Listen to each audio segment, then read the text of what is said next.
अस्सलाम वालेकुम first year. आज यूनिट नंबर 2 के 5th शॉर्ट क्वेश्चन से स्टार्ट कर रहे हैं हम लोग।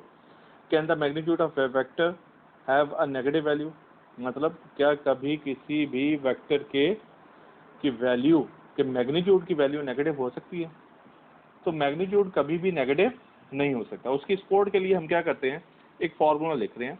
यहाँ पर स्टेटमेंट क्या लिखे, no the magnitude of vector cannot be negative because according to the formula. अब ये फार्मूला जरा आप गौर से देखें, यहाँ पर फार्मूला क्या है कि magnitude of vector A is equal to square root of A X square plus A Y square. अच्छा, अब अगर ए एक्स नेगेटिव है या ए वाई नेगेटिव है, लेकिन ए एक्स और ए वाई दोनों के ऊपर क्या है, स्क्वायर, तो अगर वो नेगेटिव भी हैं तो वो क्या हो जाएंगे, पॉजिटिव। पॉजिटिव नंबर्स के स्क्वायर का सम लिया हमने और उसका स्क्वायर रूट लिया, तो रिजल्ट क्या आ जाएगा, अल्टीमेटली पॉजिटिव ही आ जाएगा। तो यानी ये पॉसिबल नहीं है कि कभी भी किसी वेक्टर का मैग्नीट्यूड नेगेटिव हो। अच्छा, अब अगर किसी का प्रोडक्ट के साथ, जैसे वेक्टर ए के साथ यहाँ पर देखें क्या आ गया, -5a और -7 है, तो ये उसके स्केलर मल्टीपल हैं। यहाँ पर जो नेगेटिव साइन है, यहाँ पर नेगेटिव साइन क्या कर रहा है, यहाँ पर नेगेटिव साइन उसकी ऑपोजिट डायरेक्शन को रिप्रेजेंट कर रहा है। यानी वेक्टर ए का मैग्नीट्यूड 5 है और उसके साथ जो नेगेटिव साइन है ऑपोजिट डायरेक्शन को रिप्रेजेंट कर रहा है। इसी तरह वेक्टर ए का मैग्नीट्यूड क्या है, 7, स्केलर मल्टीपल है और नेगेटिव साइन क्या शो कर रहा है, उसकी ऑपोजिट डायरेक्शन को। तो ये वेक्टर का मैग्नीट्यूड नेगेटिव नहीं है, लेकिन उसकी अपोजिट डायरेक्शन को रिप्रेजेंट करने के लिए नेगेटिव साइन यूज हो रहा है। इसके बाद है क्वेश्चन नंबर 6।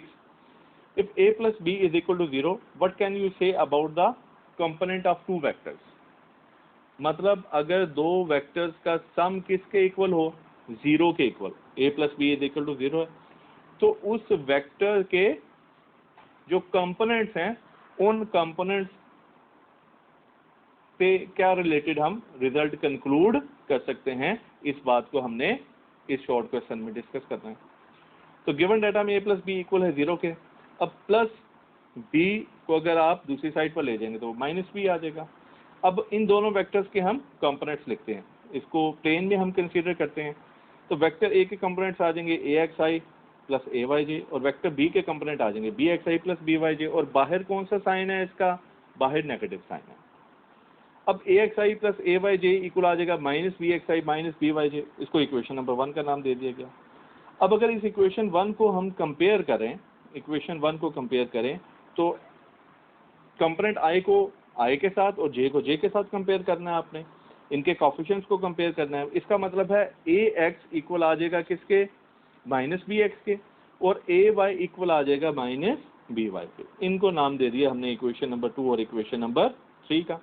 अब अगर इन दोनों इक्वेशंस को ऐड कर दिया जाए, यानी इक्वेशन 2 और इक्वेशन 3 को ऐड कर दिया जाए, तो इक्वेशंस को जब हमने ऐड करना है तो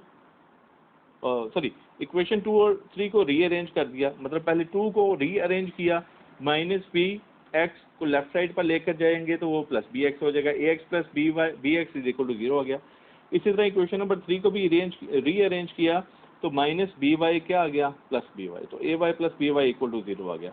तो इसका क्या मतलब है कि अगर वेक्टर्स का सम 0 हो तो उसके कंपोनेंट्स का सम भी 0 आ जाएगा। जैसे कि हम कंक्लूड कर चुके हैं ax प्लस bx भी 0 है और ay प्लस by भी किसके इक्वल है, 0 के इक्वल है।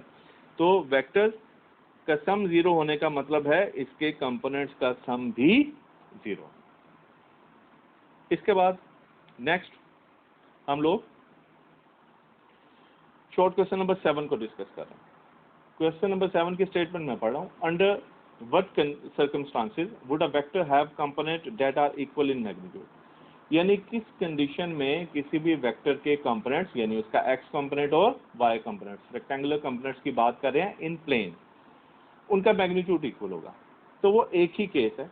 वो केस कौन सा है कि अगर x एक्सिस के साथ वो वेक्टर एंगल 45 बना रहा हो, तो उस केस में उसके दोनों कंपोनेंट्स, मतलब x कंपोनेंट भी और y कंपोनेंट, इन दोनों का मैग्नीट्यूड इक्वल होगा। उसकी वजह क्या है, उसकी वजह ये है कि जो x कंपोनेंट के लिए हमने रेशियो यूज करनी है वो है cos, और जो y कंपोनेंट के लिए हमने रेशियो यूज करनी है वो है sin। और साइन 45 और कॉस 45 की वैल्यूज क्या होती हैं? Equal, which is approximately 0.707। तो एक्स कंपोनेंट का आपने फॉर्मूला पढ़ा हुआ है। एक्स कंपोनेंट स्टूडेंट्स किसके इक्वल होता है? एक्स कंपोनेंट इक्वल आ जाएगा A X is equal to A cos theta. अब cos 45 मैंने आपको बताया किसके इक्वल है? 0.707। तो ए एक्स की वैल्यू किसके इक्वल आ गई? 0.707 ए के। इसको इक्वेशन नंबर 1 दे दिया।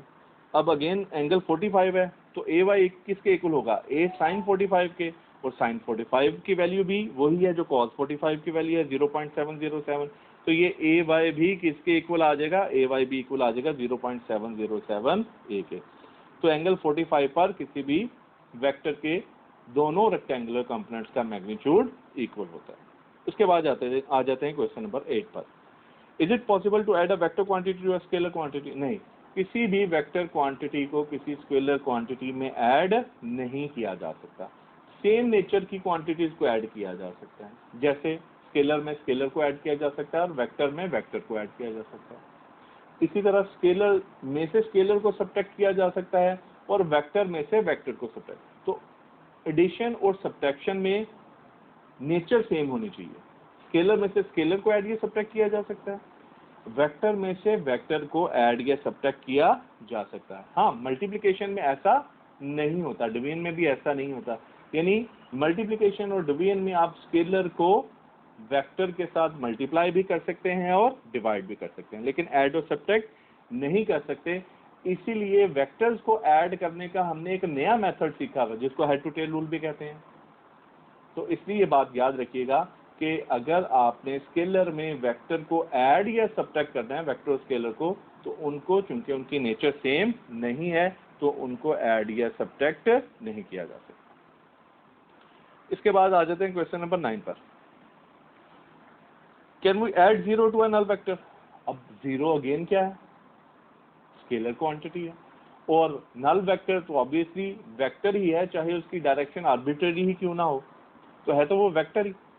तो अगेन ये 0 स्केलर है और नल वेक्टर वेक्टर है, तो इनकी नेचर सेम नहीं है, तो हम 0 को नल वेक्टर में ऐड नहीं कर सकते।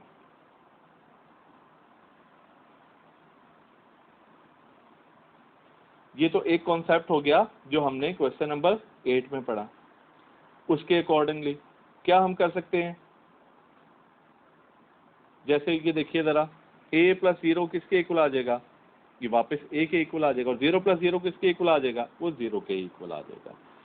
तो वेक्टर का कुछ ना कुछ मैग्नीट्यूड होना चाहिए, और इसके अलावा किसी भी स्केलर क्वांटिटी को, जैसे ऊपर मैंने कंसेप्ट बताया, किसी भी स्केलर क्वांटिटी को वेक्टर क्वांटिटी में ऐड नहीं किया जा सकता। स्केलर में स्केलर ऐड हो सकता है या सब्ट्रैक्ट हो सकता है, और वेक्टर में वेक्टर ऐड या सब्ट्रैक्ट किया जा सकता है।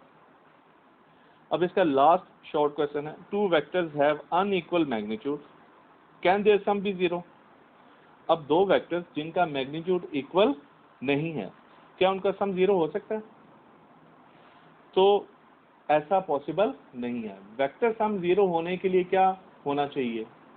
अगर ये देखिए जैसे स्टेटमेंट लिखी हुई है, no their sum cannot be 0, two vectors of unequal magnitudes can never be combined to give a real vector।